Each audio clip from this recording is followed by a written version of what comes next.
Hey everyone, it's Pitika from Rock Daydream Nation, and welcome back. We've got Angie Moon. How's it going?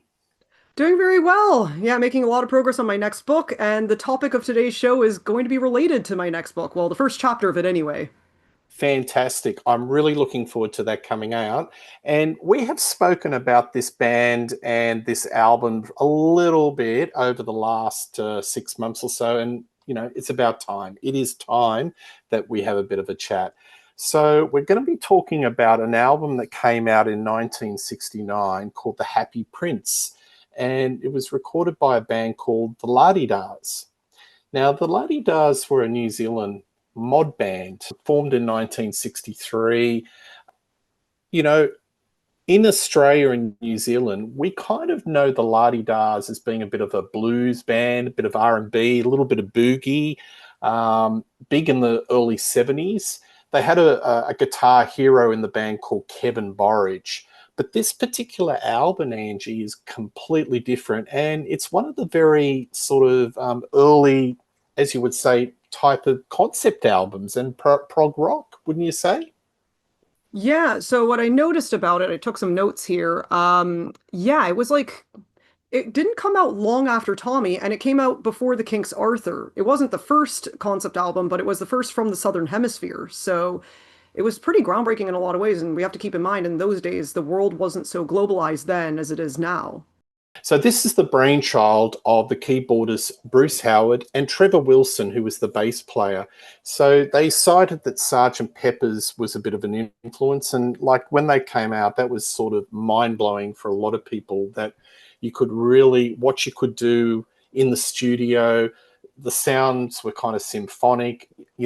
Rock wasn't sort of pegged into a bass, a guitar, drums, and a singer. It could be orchestral. It could be everything but the kitchen sink. And this concept album is based on an Oscar Wilde short story. Are you familiar with this short story? Yes, The Happy Prince. Yeah, I didn't read it, but I've watched like kind of like cartoon adaptations of it, and it's an easy one to get into compared to like his other stuff because obviously the other stuff is quite like pretentious. Like his plays are more like the drawing room plays, which were kind of like the kitchen sink dramas of its day, if you will, but then like more pretentious. The only things I'm like familiar with his writing that I've read are his essays, which he wrote The Soul of Man Under Socialism and The Philosophy of Dress. And I'm interested in politics and fashion, so that's why I read those essays. Yeah, so The Happy Prince is a short story about a prince who has a sheltered youth, and he's only allowed around happiness and beauty. After his death, he becomes a golden statue and can see the poverty and desolation on the city. So it's a bit of a moral tale. And the moral tale of the story is that we must help the poor and the needy. So it's kind of got a bit of a fairy tale aspect. And this album has a kind of a very unusual narration. And in between, you've got the band doing this sort of like different sort of songs that builds around the narrative of this particular story. So, tell us about when you first heard this album. What was your first impression of it? So it was a story that I wasn't really familiar with because I don't think in school we read any of Oscar Wilde's works in English class, or that I can remember because I was the type to fall asleep in English class, and ironically, I'm a writer now, so that's kind of funny. But yeah, I mean, the story reminded me a lot of one that I would read a lot as a kid, which was Shel Silverstein's The Giving Tree, and my grandparents had that in their house, and I would read it all the time whenever I was at their house. And I remember that picture of Shel Silverstein on the back scaring me. But yeah, this one it is kind of like the original Giving Tree in my view anyway, and it's interesting. And I think yeah, that ending is sort of the same, but like I'm not sure if it's exactly like the same parallels because the swallow isn't exactly the boy, and the swallow's Yeah, kind of helping out the statue. It's kind of like it's a sidekick. yeah. The way they recorded this album was quite unusual because they used a four track. and then they'd use record a further four tracks on the four track. So I don't know if you ever used a tape recorder where you used to dub voices on a single track and you'd sort of layer it. That's what they did in those days, because I think in Australia, even though in the UK they had 8-track recorders, in Australia and New Zealand they didn't have that technology. They only had 4-track recorders. So what they do all the instrumentation on 4 tracks, and then they do another 4 tracks and do it sort of layer upon layer upon layer. And they just threw flute, guitar, sitar, you name it. They just threw everything but the kitchen sink. So they were being quite inventive. And this project took a little while. Now, needless to say, the bass player and the keyboardist, who I've already said, were right into it. But the rest of the band, not so much. And that history always has that when you've got these, there seems to be certain members that have these, I wouldn't call it pretentious, but have these sort of ambitions to do a rock opera. And, maybe other members of the band would just prefer to put four on the floor rock and just rock out in a concert sort of thing. You know what I mean? I'm thinking like John Lord and the concert and orchestra of Deep Purple in 1969. The rest Also of the thinking band of didn't like Pete it. I think Townsend. Pete Pete Townsend with Townsend. Lifehouse. I was thinking of that. I think Rolling Stones on Her Majesty's. I don't think everyone was grooving on that project. So it just seems like there's around this time there were a lot of aspirations, literary aspirations for bands to get out of the four on the floor and do something that kind of shows a little bit of artistry. But not everyone in the band was into it. So, all right. Well, what we might do is I'll play some tracks, and we'll just do a track by track go through the album. Now, do you think this is a little the sounds of the album? How would you describe it to our viewers before we get started? I think it's quite like it just changes a lot, if you will. Like it's to like kind of quote the Smiths, and it's a perfect pun for it, is oscillating wildly. It just oscillates wildly from, old-fashioned almost sounding, classical sounding to like more psychedelic, and it just has all these movements, and I guess they're trying to do this whole psychedelic sort of thing. I don't know. It's interesting is what it It's is. really hard to describe, but there's not a lot of rock in it, is it? There's a lot of psych, but it's not a lot of rock. Okay, well we'll start off. So it's got a very interesting narration all the way through, and I think one unkind critic described that the narration of Adrian Rawlings, who's an Australian poet, as a little bit prissy. So listen to this, just as the Yeah. start.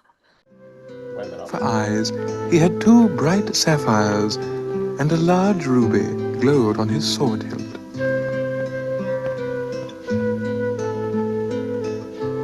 He was much admired, and people called him the Happy Prince.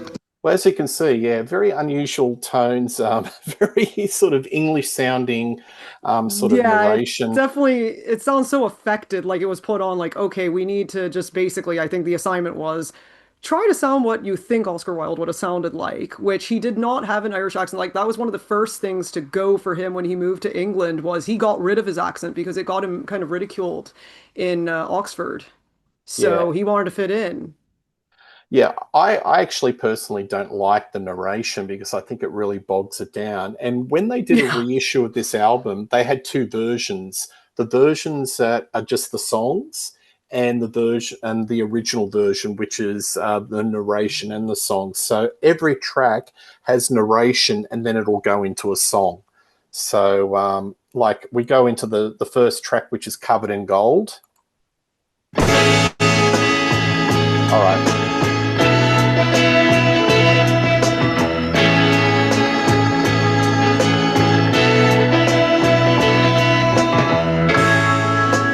What do you see when you look around? It happens on the other side of town. Things you don't hear very much about. So this is lead singer Phil Key. He's full on crooning.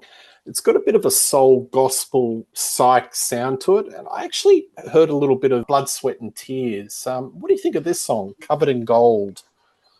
Yeah, so I really like the subtle sitar on this one, but you hear the sitar more later in the album. And yeah, I like the organ playing in this. Like, I think the organs are definitely where I think this album shines. And there are some ways that I just think this is almost like kind of their Ogden's moment, but it's not quite like living up to Ogden's, like the Small Faces Ogden's. Yeah, look, There's there's just a few things so holding it much. back. You were spot on, Angie. There's so much organ, and there's not a lot of guitar. And considering that Kevin Burridge is a guitar hero, he must have been just sort of in the corner and, growling, just wondering to get on and just put the Marshalls on, but wasn't to be. Ruby for the Lady. This is the next track. Another one where Phil sings over an organ line. Very evangelical. Tell me what you think of this one. See a small boy lying ill. He is hot with To me, fever this just has like and a is church asking for sound. oranges. And Yeah. But his it's mother just is like, very poor. I think that's what I and can don't give like him as much because I'm like hoping for a rock album because, to do I think the justice almost, even though this is more of a kid's story, I mean to really do the author justice, you got to make it a bit more rebellious than that. Otherwise it just seems too tame. But I understand why, because of the time period that the story takes place in. It's probably like centuries ago is when this story probably took place. Yeah, I think this is what carbon dates this album. There's not a lot of rock crunch. There's a little bit of groove, a little bit of psych, but it's very conservative and almost a little bit classical, which I don't know. Maybe they were thinking that we've got to sort of do it like as a period piece because of sort of Oscar Wilde short story. But yeah, this one is just organ and he sings over the organ line. So a little bit like Take this. this stone from me and leave it in her care. No, he's got a good set of pipes, the old Phil Key, but very evangelical, but I don't know. All right, the next one is Come and Fly With Me. This is a bit more of an up-tempo one, Angie, thankfully. This and is has a bit of, this is probably one of the strongest ones on the album. I think this one just is a great standalone track. And this yes. one's probably the more psychedelic one. I like the bass line in it. And it's just Oh, about the dream yeah, that the swallow has about the Happy Prince flying away to Egypt for the winter with him. And I'm like, that just sounds really nice. Just getting away absolutely. for the winter. And I think this, I don't know, just reminds me of Blood, Sweat and Tears. I don't know. See what you think. Yeah, I'm like getting that Chicago 25 or 6 to 4 almost in the beginning. I could see that. Bit of a psych out, man. Come and fly with me. Up More in of like the an R&B sky album than a with rock me. album on this. It's like, I like Just it. think I how like this. happy we Bit could of a groove. be. And that bass line's just so flowery. Come and fly Bubbles with along. me. Up in the sky with me. We so high with ecstasy. Yeah, that's one of the strongest songs on the album. And I think they It's actually really played that good. live. Next one, Swallow Little Swallow. I find this one a little bit melodically narrow, not very memorable. The organ bass are the dominant instruments on this, not a lot of guitar. What do you think of this one? This one can get stuck in my head because the Swallow Little Swallow, that bit just does get stuck in my head. I wouldn't say it's one of the strongest tracks on the album. I think Mm, the stronger stuff is later, like Winter Song and Lullaby. I think those were a lot better. yeah, okay, we'll just give this a wrap. As the day began, the swallow flew down to the river to take a bath. Try and understand the way I feel, it hurts me so. Maybe they're trying to do something more musical with this. I'm wondering if that's what their influence is here. Swallow it, just swallow it, not stay with me one night longer. Swallow it, just swallow, the nights grow cold, the winds get stronger.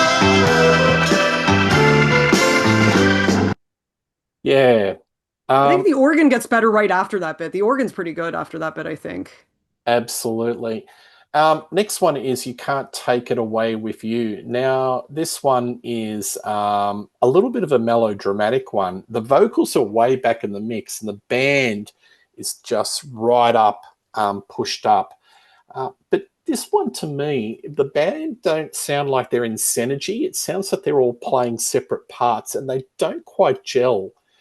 Yeah, I don't know. Well, what do you think of this one? There's bits of it that just make me think of Pink Floyd's Echoes or Phantom of the Opera, but it's like before those. And there's just this bit where it just gets all kind of like sinister, I don't know, eerie, spooky almost. And Yeah, it just makes me think of that. And I'm like, interesting. This is just, yeah. if nothing else, this album is just a very interesting listen, a real time capsule, and It's a something pretty curio for historic. sure. It's a curio for sure. And the interesting part of the song I wrote down is spoken word where it says, "What is the meaning of success?" So we'll give this a bit of a play. You can't take it with you. Far away. Oh, that narration.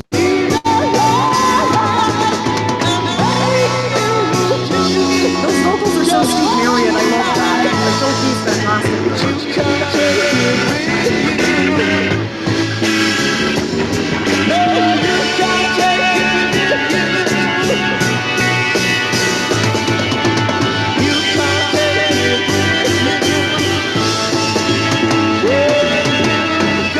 There's a lot happening in this song, Angie. A lot happening. What is the meaning of the word success? You think it could be money? Perhaps it's better that they save their money. Isn't that Pink Floyd? You know, like Dark Side of the Moon, those little snippets of Oh yeah, the chatter on the different phone. commentary. Yes. Yeah. Yeah. Very, very strange. Okay, so then we go to side 2, which is Life is Leaving, which is an instrumental. You could say this is a bit of an overture. Piano, Bruce Howard does nice piano lines, a lot of classical flourish. What do you think of this song? This one's probably the most like moody blues of the bunch of the songs because of that flute and piano. Yep, I agree with you. Yeah. It sounds like this album is they would have been influenced by the Moody Blues. They would have been listening to what was happening Oh, beyond Sergeant absolutely. Pepper, and Moody Blues would have been in their palette for sure. I think they'd spent time in England before recording this, if I remember right. Yeah, they did.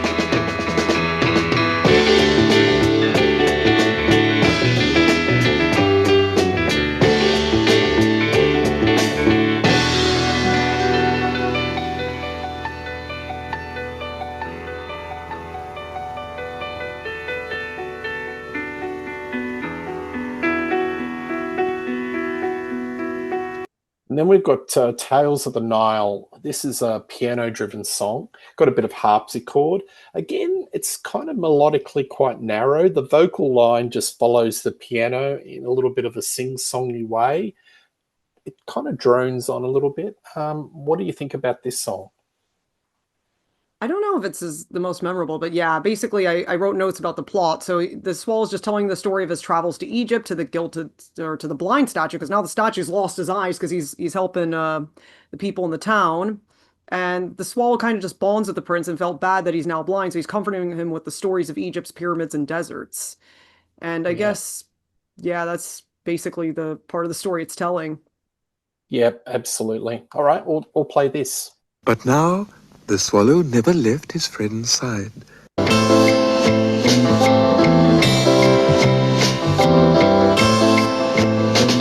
can see far below where the Nile waters flow. It's very Rolling Stones political kind of stuff. Like it reminds me of that kind of material. Mighty slaves, side by side, guarding kings that know. Yeah, it's a little bit childlike. It's a little bit nursery rhyme, a little bit singing, songing. Look, the thing about concept albums, great concept albums, is you can pull apart the songs and play it individually and they hold up. And that's the thing about this album. It is so glued together with the narrative. There's only a couple of songs that you could pull apart and I could play to and you go, oh, I like that a lot. But the rest of it, it sort of falls in a heap because it's so connected with the plot of this story about I think it the wasn't meant Happy to be Prince. commercial. It wasn't meant to be commercial, and I think by the nature of the source material and all of this, I don't think it was all meant to be commercial at all. Well, they were deadly serious, and they actually did a showcase concert in Sydney in front of Liza Minnelli and Robert Stigwood. Now, Robert Stigwood was the famous producer, musical entrepreneur behind the RSO label, Think Saturday Night Fever in Greece. But in 1969, I think he might have been the manager of the Bee Gees at the time, but he was Yep. a big shot. Yep. And they showcased it because, hoping to get a contract and and start playing this and pushing this in England, but it wasn't meant to be. But look, there's only a couple of songs that I think that just bubble out, burst out as individual songs, and that could be the sort of the failing of this album. What do you think? Yeah, as a total package, it's not bad. I think if you just remove the narration because it's just too cheesy, I think that just kind of makes it Mm, intimidating sounding. And it's like, why do I want to listen to this, stuffy guy trying to be British? yeah, yeah. It is the narration does bog it down. Because like rock and roll is not pretentious, but this isn't like it does seem like one of their like a pretentious album compared to like what they've done before. Because some of their early stuff it's like full of fuzz guitar, and I love that. And I do like this as well, but it's like, yeah, this is going to be hard to get like new listeners to listen to. Yeah, and at the end of the show, I'll play a little bit of "Gonna See My Baby Tonight" when they were a boogie band, and you go, "Is this the same band?" They're completely different. Winter Song. This is probably one of the strongest songs on the album, and they did play That this one's live, great. Angie. Yeah, this is actually a rock song at last, and has a bit of a Finally. controlled groove. It motors along. So This is the la-di-das we need.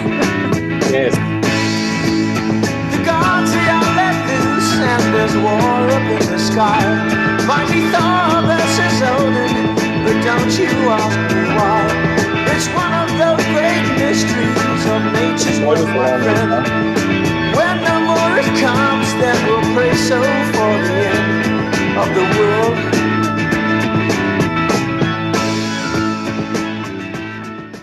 yeah. There's also a tasty Kevin Burridge guitar solo in that song. So yeah, they brought him out. He plays the hero and then goes back in the shadows. Lullaby. So anything that was late 60s concept, there's always a sitar, and it became a bit of a cliche. So sitar, acoustic guitar, lullaby. What do you think of this song?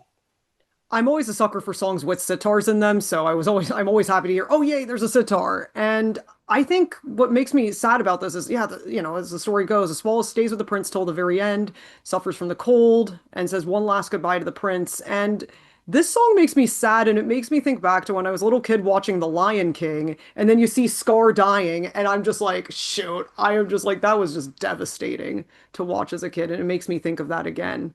Yeah, they did an interview with Kevin Burridge about 5 years ago, and he's the only surviving member of the Ladi-Das.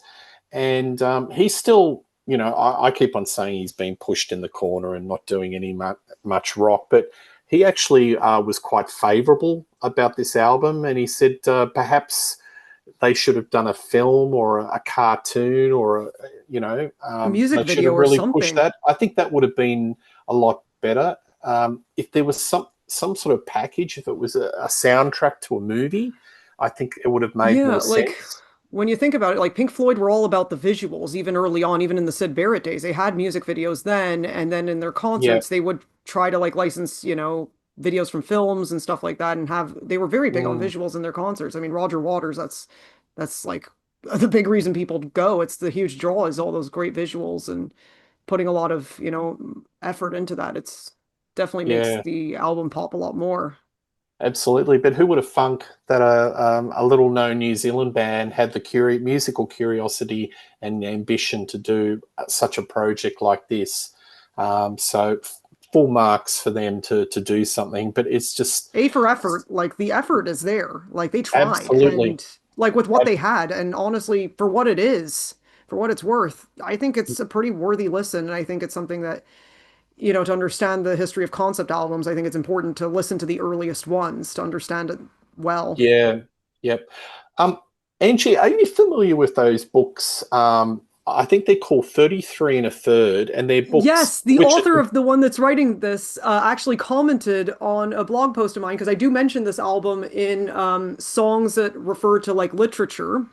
And I talk about this album in one of my blog posts. I'll send it to you so you can link it in the description below. absolutely. And Well, he's got a book coming yeah, out next year, which is part of the 33 and a Third series devoted to it's this really album. cool that I'm just glad it's getting a book so, people Yeah. can, appreciate it. I haven't really read any of the 33 and the Third series, but I do know them pretty well because I see them in the bookstores all the time. Oh, they're great. They're great. I've got a couple. But yeah, I just think kudos. This little known New Zealand band gets it. And look, I know this CD got re-released in New Zealand. Perhaps this will give the impetus for whoever's got the rights to this album to put it out, and it goes global. So you know, I mean, you kudos. never know these days because a lot of stuff that like I listen to, it was released just for like an audience in one country, but then it gets out there globally thanks to the internet. Like City Pop from Japan, it's just become so huge. Like you were in Japan recently, and Yes. I was in Japan last year, and I remember just seeing a whole City Pop section in all the record stores. There always is a section for 80s Japanese pop, and that's just gotten huge. And it's very like big on physical media because in Japan they don't really believe in streaming so much, especially the older musicians. They don't believe in it at all. So the only way to listen to it is getting the CDs or the vinyl. So I made it a point to get some CDs and vinyl of my favorite City Pop records, and I Oh, plan to definitely get absolutely. more. And then Yeah. the other one that I just think of, and I keep going back to it all over and over again, is 80s Russian New Wave. There's a band I really love called Kino, and it's fronted by a man named Victor Soy, and he's a half Korean, half Russian guy. And yeah, that band are just getting out there a lot more on Instagram, and it's really cool to just see people who don't even know any Russian at all just enjoying the songs. And like one thing that I don't think we've mentioned yet about the Lottie Dolls is what's really cool is that their frontman Phil Key, he was Maori. Like that was really cool just to see that like representation there. So yeah, just an important thing to Yeah. mention from a diversity of classic rock angle. Oh yeah, absolutely, absolutely. Okay, well the next song is Civic Pride. So apparently the four songs that the Lardy Does did play live was Come and Fly With Me, which is obvious. Got such groove. Winter Song and Swallow Little Swallow. Civic Pride was one of the four. This is a upbeat, punchy psych song, moves the narrative along. Let's have a bit of a burl on this one. Pull it down, where is our civic pride? We'll build another, the mayor said, for all the town to see. Find new statue, tall and bold, and it shall be of me. Of you, Lord Mayor, of you, Lord Mayor. The little town clerk cried, where is your civic pride? Nay, it shall be our mine. Of you, town clerk, of you, town clerk, the man from the minister cried, where is your civic pride? Nay, it shall be of mine. Well, where is your civic pride, Angie? There you go. Yeah. 1969. Um, when I listen to that, I can imagine them on stage or some sort of off Broadway production, and you'd see all the characters coming in the spotlight and singing their lines. I could imagine like a Uh, Roger Waters The Wall type of way where they have the statue yeah, and they pull it down and then kind of like the Roger Waters way. It would have been cool if they had the budget for it, is just pulling off a leaf every time throughout the song as it's performed, and then the statue just comes down like Roger Waters is just breaking down the wall and building absolutely. it up. I mean, that would have really made it an interesting watch. I think that would definitely make it stand out a lot more. Yeah. Have you seen this album in the wild? I haven't Not seen at all. We're like I've in never the seen the opposite side of vinyl the in the world. wild. I'm sure anytime if I mention this group to anybody from New Zealand, I think they'd just be impressed by the fact, wait, you know about this band? How the heck do you know about them? Yeah, I have not seen a copy in the wild. Viewers, let us know if you've got a copy or have seen it. And Yeah, I'd like to track it down. Last one is it's called Chant, and this wraps up proceedings. What do you think of this song? Isn't this one? I didn't take any notes. I forgot to take notes for this one. I think it's more of a kind of a churchy one, and it just Well, it goes back to that is, kind and of it's got the old-fashioned. sitar, and they sing a little bit of a mantra, and it goes into a hallelujah chorus. So let's give this a bit of a rap. It's got that like transcendental feel to it. So this one's probably a bit stronger because I like that.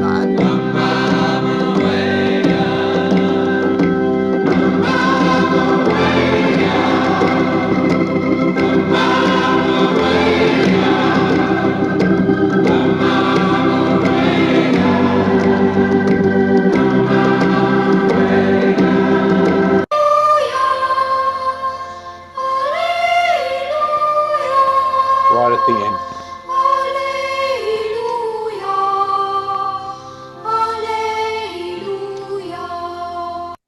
There you go. And it finishes up on that note. Well, before I just wrap it up with you and just get your opinion of the album, I've got to play you Gonna See My Baby Tonight. This was a top 20 hit in Australia, 1972. If you think, I don't know, I think the comparison I would make is Status Quo when they did the Matchstick Men song and they were psychedelic. And then about the Yeah, that's a 73, good comparison. they just sort of dressed in denim and did Down Down. This would be in that ballpark. Interesting. Similar trajectory to that group. I think my favorite Lottie Dawes ones, I like How Is the Air Up There? That one is just a great garage rocker. And Yep. I'd say the other one that I really like is Don't You Stand in My Way, another great fuzz guitar one. I'm a Yeah, sucker for fuzz guitar. absolutely. I'll just play this. Gonna see my baby tonight. Wanna tell you she's out of sight. Loves me in the morning, loves me late at night. Well, there we have it. Is that the same band? Talk about eras. Eras before Taylor Swift. That is just bizarre. So, look, I'll be honest. I think this album is a little bit impenetrable in some areas. It is a little bit dated. There are a couple of songs I really do like, but as a whole, there's just some things that kind of irritate me. It's the narration. I'd really like to hear the album without the narration and just have all the songs. That version of the album would be much better. Um, it's interesting. Yeah, because narration can either make the album or break the album. Like on Ogden's, I think it makes it, and then on this, it kind of breaks it a bit. Yeah, think of some of those great concept albums and the narration, like War of the Worlds. You know, the 1978 Jeff Wayne album. The Oh, I haven't listened to narration. that one. You've never heard that was a big smash in the UK. I don't know. I just think narration can make it or break it. Angie, thank you very much for introducing this album to me. It's probably not my bag, baby, as Austin would say, but it was fun exploring and going down this path. I'm a little probably prefer the la does boogie stuff, but that's okay. It's all good. Yeah, it's important just to give things a try, even if you don't like it. That's always, what I support is just give it a go, even if you don't like it. At least you know, and at least you have an informed opinion on it, and you can talk definitively about why you don't like something. Absolutely, absolutely. So Angie's on a lot of different channels. Just type in Angie Moon. Please like and subscribe to Rock Daydream Nation. Tell us what you think of this album if you happen to have it. Tell us what your favorite la-di-da songs. We love reading your comments. And and I'll also put the link to Angie's book, One More for Yep, the right here. Road. So this is my book, Crime of the Century, Classic Rock and True Crime. 22 stories about rock stars either meeting killers or attempted murderers, and rock stars who become murderers. I was talking to a friend who was reading this book, and he's on the second part of the book where we're talking about musicians who've become murderers, and he's just like, these are just such fascinating stories. And I'm hoping to write another volume of these, but first I got to do Celebrity Trials. I think this one is just so exciting. I'm already on the fifth chapter. And yeah, it'll be fun just to see how we can weave, because my challenge is I'm going to try to weave Oscar Wilde's trial into as many of these stories as I can, wherever I find the connections, because I love making these weird connections whenever I can, and kind of making it maybe almost a concept book, if you will. Absolutely looking forward to it. Angie, Thank great you. talking to you, and we'll do another show very soon. Rock Daydream Nation, everyone, cheers. All the best. See ya.